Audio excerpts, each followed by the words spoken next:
नमस्कार विद्यार्थी मित्रांनो, मी प्रोफेसर विशाल माहिने सह्याद्री पॉलिटेक्निकच्या मेकॅनिकल डिपार्टमेंटच्या यूट्यूब चॅनलवर आपल्या सर्वांचं मी स्वागत करतो. लास्ट व्हिडिओमध्ये आपण EDM इलेक्ट्रिक डिस्चार्ज मशीनिंग याचे वर्किंग प्रिन्सिपल पाहिलं, त्यानंतर त्याचे प्रोसेस पॅरामीटर पाहिले, त्यानंतर advantages, disadvantages, characteristics of dielectric fluid आणि ॲप्लिकेशन पाहिले. आजच्या व्हिडिओमध्ये आपण वायर इलेक्ट्रिक डिस्चार्ज मशीनिंग याचा स्टडी करणार आहोत. तर चला principle of working wire electric discharge machine आपण पाहूया. तर WEDM works on principle that the heat energy generate by a spark is use to remove material from the workpiece. म्हणजे ते कोणत्या प्रिन्सिपलवर काम करतं, तर हीट एनर्जी की जी स्पार्कमुळे जनरेट होते, ओके, त्याचा यूज करून आपण काय करतो, तर मटेरियल रिमूव्ह करतो. It uses wire of about 0.3 mm diameter as an electrode or tool. म्हणजेच हे मटेरियल रिमूव्ह करण्यासाठी आपण वायरचा यूज करतो की जे इलेक्ट्रोड और टूलचं काम करतात, की ज्याचा डायमीटर आहे तो 0.3 mm diameter. A constant gap of 0.5 mm is maintain between the wire and workpiece. म्हणजेच वायर आणि वर्कपीसमध्ये जो गॅप असणार आहे तो किती असणार आहे, तर 0.5 mmचा असणार आहे. The wire is continuously move at a constant speed through the workpiece. म्हणजेच आपल्याला जो पार्ट कट करायचा आहे, रिमूव्ह करायचा आहे, त्याच्यावरनं काय ती वायर कंटिन्युअसली काय होत असणार आहे, मूव्ह होणार असणार आहे, okay, at a constant speed. A dielectric fluid is flushed on a area of machining. जिथं आपल्याला मटेरियल रिमूव्ह करायचं तिथं काय होतं, डायइलेक्ट्रिक फ्लुइड काय होतं, फ्लश्ड होत असतं.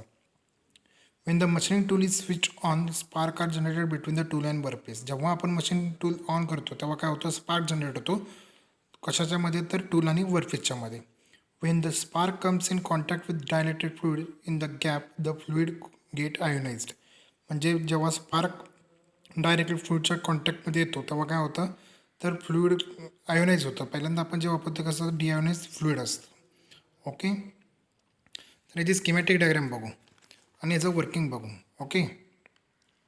तर यात आपण इलेक्ट्रोथर्मल प्रिन्सिपलवर हे काम करतं. म्हणजेच इलेक्ट्रिक एनर्जीचा आणि थर्मल एनर्जीचा वापर आपण यात करणार आहोत.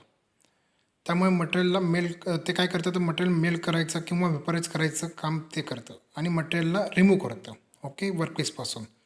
इथे इलेक्ट्रिकल एनर्जी म्हणजे स्पार्कचा यूज करतात आणि थर्मल एनर्जी म्हणजे हीटचा यूज केला जातो. यामध्ये आपण डायइलेक्ट्रिक फ्लुइडचा यूज करतो. जसं इलेक्ट्रिक डिस्चार्ज मशीनमध्ये यूज केला तसंच सेम जे डायइलेक्ट्रिक फ्लुइड आहे त्यामध्ये आपण डिआयोनाइज वॉटरचा यूज करतो. जसं आपण लास्ट व्हिडिओमध्ये पाहिलं तसं डायइलेक्ट्रिक फ्लुइडचं काम काय असतं, तर की जो डिआयोनाइज असलं पाहिजे, ते डायइलेक्ट्रिक काय पाहिजे, डायइलेक्ट्रिक फ्लुइड काय पाहिजे, डिआयोनाइज असलं पाहिजे नॉर्मल फॉर्ममध्ये. की आयोनाइजमध्ये ते तुटलेलं नाही पाहिजे. जेव्हा व्होल्टेज कमी असेल किंवा रूम टेम्परेचरच्या वरती जेव्हा आपण व्होल्टेज इन्क्रीज करतो तेव्हा टेम्परेचर काय होतं, तर इन्क्रीज होतं, तेव्हा ते आयोनाइजमध्ये तुटतं, म्हणजेच आयोनाइज होतं. आणि डिआयोनाइज म्हणजेच नॉर्मल फॉर्ममध्ये तो तुटत नाही. याला बोलतो आपण डायइलेक्ट्रिक फ्लुइड, की जे नॉर्मल फॉर्ममध्ये आयोनायझेशनचं काम करतं आणि एका सर्टन लिमिटनंतर ते कंडक्टरचे काम करतं.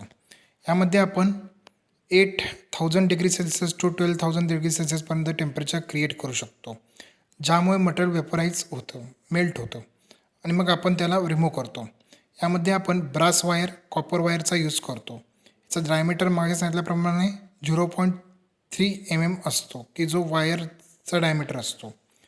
जर आपण 0.3 mmचा डायमीटर चूज केला तर तो एका जवळजवळ 0.45 mm मटेरियल कट करतं. म्हणजेच छोटा डायमीटर आहे तर त्याच्या चारही बाजूने काय होणार, स्पार्क घेणार.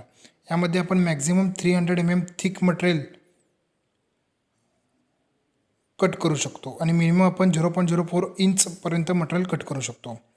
वर्किंग बघायचं, वर्किंग डायग्राममध्ये तुम्हाला वर्कपीस दिसतो आहे, ओके, की ज्याच्यामध्ये आपल्याला कट करायचं आहे किंवा मटेरियल रिमूव्ह करायचं आहे. फिगरमध्ये आपल्याला डायइलेक्ट्रिक फ्लुइडचा सप्लाय दिसत आहे. ते काय करतं, डायइलेक्ट्रिक फ्लुइड सप्लाय करतं नोझलमधून. फिगरमध्ये आपल्याला वायर दिसते, ती वायर आहे ती निगेटिव्ह टर्मिनलला कनेक्ट केलेली आहे आणि वर्कपीस पॉझिटिव्ह टर्मिनलला कनेक्ट केला आहे. जेव्हा आपण वायर आणि वर्कपीस एकमेकांच्या जवळ आणू तेव्हा डायइलेक्ट्रिक फ्लुइड सप्लाय होईल. त्यामुळे काय होईल, एका लिमिटच्या वरती डायलेक्ट्रिक फ्लुइड आयोनाइज होईल पॉझिटिव्ह आयनमध्ये आणि ते हेल्प करेल इलेक्ट्रिक स्पार्क क्रिएट करण्यासाठी. जेव्हा इलेक्ट्रिक स्पार्क वायर आणि वर्कपीसमध्ये क्रिएट होईल त्यामुळे काय होणार आहे, मेटल वेपोराईज होईल, हीट होईल जवळपास 8000 to 12000पर्यंत आणि मटेरियल त्यामुळे रिमूव्ह होईल. यामध्ये आपण वायरने कोणता पण डिझायर शेप बनवू शकतो. जसा आपल्याला शेप पाहिजे त्याप्रमाणे वायर आपण मूव्ह करणार. Okay. Basic element of WADM process. At first a power supply system. In this, first the workpiece is mounted on the table. Okay. Second, the tool is connected to negative terminal so that it becomes cathode, while the workpiece is connected to positive terminal and it becomes anode. Third, the tool and workpiece is connected to DC power supply. And last, however, because of very small wire size, it cannot be carry current more than 30 ampere. The second, dielectric system. In this, first, deionized water is used as a dielectric fluid in WADM. It gives high metal removal rate and better surface finish. Second, a nozzle is employed to inject the dielectric fluid in the machining area. Third, both the workpiece and wire are constantly flushed with dielectric fluid and the area being machined. And last, the dielectric also serve as a coolant. मी माझे आहेत सर्व point तुम्हाला मराठीमध्ये explain केलेले आहेत. Next आहे आपला CNC control system. लक्ष द्या इकडं, CNC control system is used for the moment of work table. म्हणजेच आपण जो वर्कपीस ठेवलेला आहे त्याची वर्कपीसच्या खाली वर्क टेबल आहे तो मूव्ह करण्याचं काम कोण करतं, CNC कंट्रोल सिस्टीम करते. Second, the table has movement in 2 axis. म्हणजेच टेबलची मुवमेंट आहे ती 2 ॲक्सिसमध्ये होते, एक X ॲक्सिस आणि second Z axis. Okay. Third, the table can also be moved on both the directions simultaneously for taking counter cuts. Okay. And last, a wire drive system. In this system perform 3 functions. First, to feed the fresh wire to machining. Second, to take up the used wire. And third, to keep the wire under the appropriate tension so that it moves in the machining area as a straight wire. Our next point is controlling parameter. In this, first is discharge current. In that, material remove rate increase with current. Second, increase the current, increase the crater depth up to a certain value. And third, the wire being small cannot carry current move more than 30 ampere. Second, a pulse duration. Increase the pulse duration results in more removal of material. Increase the pulse duration result in reduced surface roughness. Third, a pulse frequency. Material remove rate increase with pulse frequency. The pulse frequency is about 1 microhertz. Fourth है अपना wire speed. Fourth parameter है अपना wire speed. In this, the appropriate wire tension should be maintained in order to keep the wire straight. Second, a series of tension roller is provided to keep the required tension. Next, dielectric flow. A nozzle is employed to inject the dielectric fluid in the machining area. In this, the supply of electric should be continuous and enough to allow the sparking. Last, the dielectric fluid can be reused but only after filtration. Next, advantages of WDM.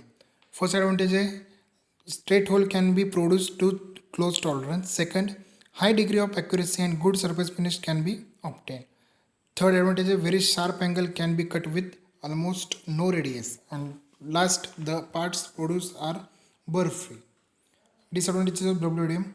First, wire cannot be reused. Second, if proper tension in wire is not maintained, the surface finish will be poor.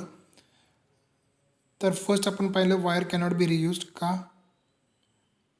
because due to sparking the wire no longer remain round. Okay. Third, only electrical conductivity material can be machined. And fourth, the maximum depth of workpiece which can be machined is around 90 mm. Last, application of WDM. First, punches and dies used in press tool can be made. Second, for the production of molds and dies. Third, cylindrical pins as small as 5 mm in diameter can be machined. Okay. Thank you. यावर तुम्हाला जे question असतात ते first question असेल controlling parameter, second working principle of WEDM, त्यानंतर advantages of WEDM, application and disadvantages of WEDM. Okay, thank you.